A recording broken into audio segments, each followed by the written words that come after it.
Welcome to the AFR Saints channel, where we provide you daily content on your favorite team, the New Orleans Saints. Do us a favor and hit that subscribe button. Be sure to leave your comments below and smash that like button. Who dat? You will not have an opportunity to bet on a game involving Aaron Rodgers or Tom Brady in this round of the playoffs, as both of them have seen their seasons come to premature ends. And with both Tom Brady and Aaron Rodgers out of the playoffs, their futures now individually become a huge part of this offseason, and both do potentially impact the New Orleans Saints. Let's start with Aaron Rodgers. After the loss to the 49ers, Rodgers was pretty clear that he's not really sure about what's next. I did not think we'd be talking about this after this game, but, I'm going to take some time and have conversations with the folks around here and then take some time away and make a decision, obviously, before free agency or anything kind of gets going on that front. But, it's fresh right now. It's a little shocking for sure. Definitely haven't, was hoping to have nice week after the NFC Championship to enjoy the lead up and then start contemplating some things. So I haven't even let the moment really sink in yet. You could tell he was preparing to go to the Super Bowl. And he was asked if retirement was an option this offseason. It's tough to say at this point, Pete. I don't think it's fair to anybody or myself to really go down those paths at this point. It's disappointing, sad, and fresh. So I'll have conversations in the next week or so and, start to contemplate after that. The thing that's what he was clear about is that he did not want to be part of a rebuild, that he was not going to return to Green Bay if they were rebuilding the roster. Green Bay's in a tough spot because they're similar to New Orleans. Only New Orleans has a worse cap situation than does Green Bay. And if you remember last offseason, or this past offseason, Green Bay restructured Aaron Rodgers' contract such that this would be the very natural out. Aaron Rodgers' cap hit is $46.4 million in 2022. If he's on the roster, he will count $46.4 million against the cap. If they release him or trade him, it's $26.8 million. So basically, Green Bay would slash $20 million of their cap liability if Aaron Rodgers was not on the team next year. But then you would also not have Aaron Rodgers on your team next year. And for what it's worth, the Packers have been adamant they want him back. Matt LaFleur said after the game, quote, "Certainly we want him back here. He's going to be the two-time MVP. This guy does so much for our football team, not only what you see on Sundays or every game day, but what he does in the locker room, how he leads." So the Packers want him back. And Rodgers himself said that his relationship with the GM there, whose name Gutekunst, I don't know if I said it right. Y'all know who I'm talking about, has improved from the summer. But there's a lot of questions that need to be answered about Rodgers first. First, does he want to keep playing? And the reason we keep going down this road is because if Green Bay does move on from Aaron Rodgers, New Orleans theoretically would be one of the teams interested in Aaron Rodgers. But this is what would kind of have to happen to get to this point. Number one, does Aaron Rodgers want to keep playing? If he retires, then it's a moot point. But if he wants to keep playing, you check that box and you say, okay, well, can Green Bay keep a roster around him because he does not want to be part of a rebuild? I'll remind you, Adams, Lazard, Valdez-Scantling, his top three targets are all free agents.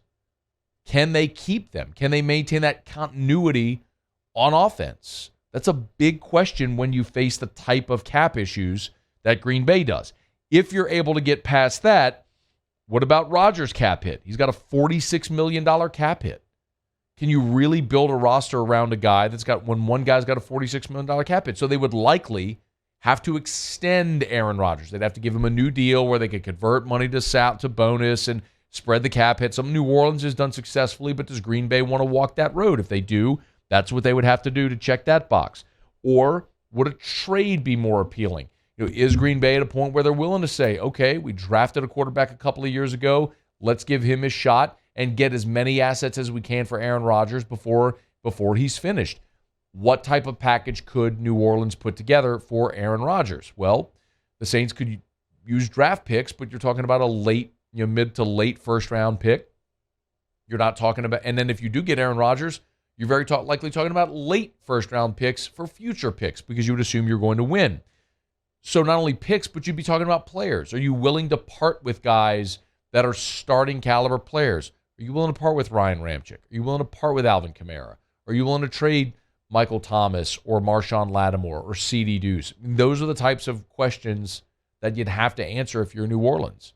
I mean, I think the answer is yes, but is that an appealing situation for Aaron Rodgers? Because then you likely have a rebuild. Then on top of that, there's this whole Sean Payton question. Because the allure of the Saints is not nearly as shiny if Sean Payton's not there. All of a sudden, you have tremendous ambiguity surrounding New Orleans. One of the reasons we've talked so much about a guy like Rodgers or Russell Wilson wanting to come to New Orleans is to play for Sean Payton because he's the offensive genius and he knows how to use a quarterback skill set and build an offense. And that does make a lot of sense if Sean Payton's there. But if Sean Payton is not back, then all of this really is moot because I can't see I can't see Rodgers or Russell Wilson coming to New Orleans if there's no Sean Payton. So before we have any of this conversation, we have to have the conversation about whether or not Sean Payton's going to return before we can even engage in any of the possibility of these quarterbacks coming to New Orleans. Now, obviously, there's the Tom Brady question as well. And all throughout the year, Tom Brady has been very adamant that he has plans to play another season, and he was not quite as definitive Sunday after the loss. I haven't put a lot of thought into it, so we'll just take it day by day and see where we're at. Did you at least take a moment as you came off the field or at any time today to think about that, to think that this might be the last time I'm out here? No, I was thinking about winning. That's kind of my mentality always, to go out there and try to win, give my team the best chance to win. What's the biggest factor for you, Tom? What will be the biggest factor for you in making that decision going forward? Truthfully, guys, I'm thinking about this game and I'm not thinking about anything past 5 minutes from now. If you did watch the video of Tom Brady leaving the field, it's such a stark contrast to what we saw with Drew Brees sort of longingly looking back into the Superdome when they lost that playoff game. Brady didn't turn. Think about Ben Roethlisberger. Wouldn't even take his helmet off. Like, took a victory lap there at Heinz Field.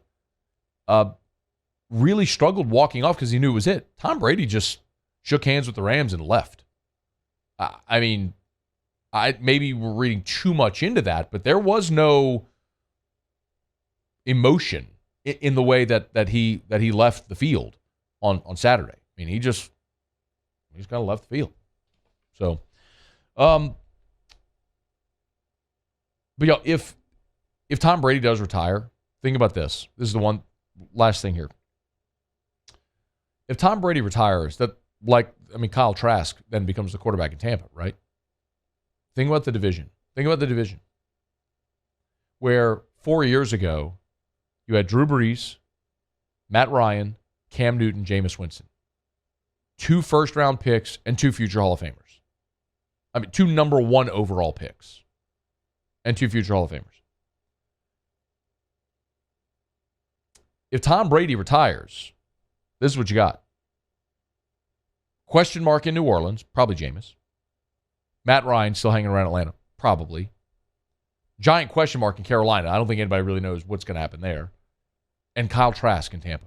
You went from 4 years ago, to arguably the best quarterback division in the league to the worst. Which also means it's never been more wide open. Fun offseason, though. Hey, thanks so much for watching. Please leave your comments. I love to interact. And be sure to hit the red subscribe button below.